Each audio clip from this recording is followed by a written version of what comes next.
Hello Year 11 at Riddings, I hope that lockdown is treating you well. In this lesson we're going to have a look at the question of why the Nazis gained support after 1929, and I've broken it down into little mini sections so that nothing gets too long.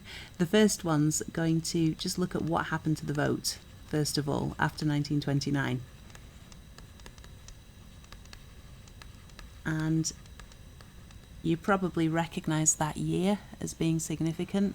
It's no coincidence that voting patterns in Germany change after 1929, and that's because of the Great Depression and because of the things that are going on with the rising poverty and the rising unemployment. Now, if we have a look at this table, you can see how things changed in terms of voting. At this time, the Reichstag, the German government, had nearly 600 seats. It's 500 and a lot, but it changes from time to time, so it's hard to get a definite figure for it.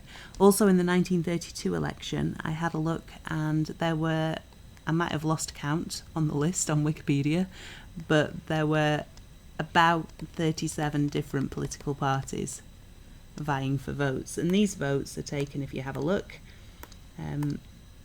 first of all from 1928, before the Depression had hit, and when things looked like they might go okay for the Weimar Republic, and then sort of early days of the Depression, less than a year in, and then in July 1932, when it had been going on for a couple of years and things weren't getting any better. And you can see what happens to the votes. If we have a look first of all at the Social Democrats, you may have forgotten this because it was a long time ago, but remember, this is the party of the Weimar Republic. They are the people who set up Germany's government after World War I. And the first president is a Social Democrat. They're always one of the biggest parties in it. And you can see what happens to their votes as time goes on. It doesn't plummet. They don't lose all their support altogether, but gradually their vote goes down. So from 152 in 1928 to 143 in 1930 to 133 in 1932.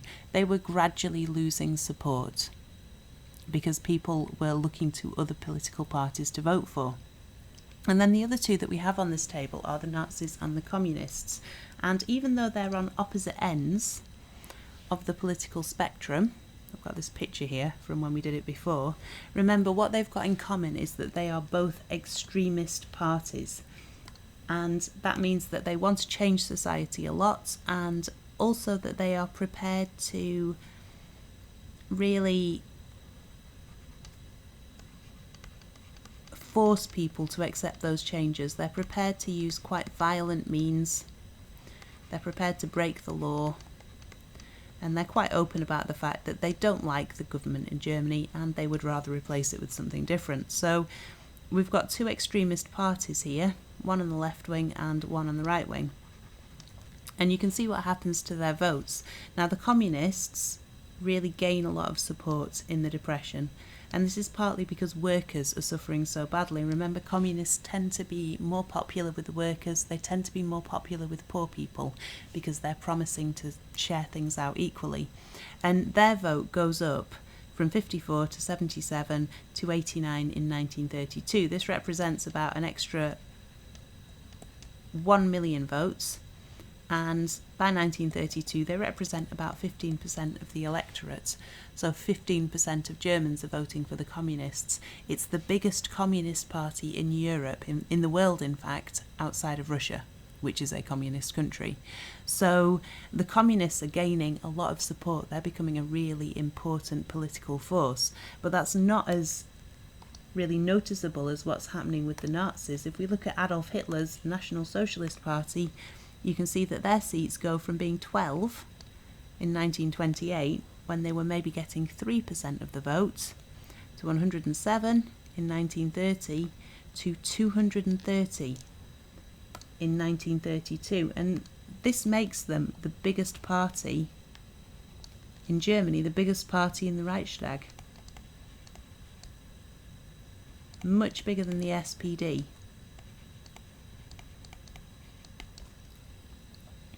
They're not big enough, they don't have more than half the seats, so they can't just make their own laws at this point, but they're the biggest party in the Reichstag, and this is part of the pattern that we see when times are hard and things go wrong and people are unhappy, which is what happened in the Depression.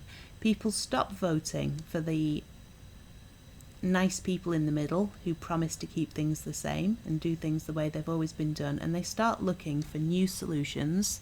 They start looking for people who are promising a lot of change, and really they start putting their trust in like more weirdos, to put not too fine a point on it. So we see them going from the centre and going away from parties like the SPD, which is sort of centre left, or from centre-right parties like the DVP, the German People's Party, or the DNVP, the German National People's Party, and instead more and more Germans start to vote for the radicals and the extremists and the people on the left wing and the right wing who really want to shake things up. So this is one of the overall patterns we see during the Depression.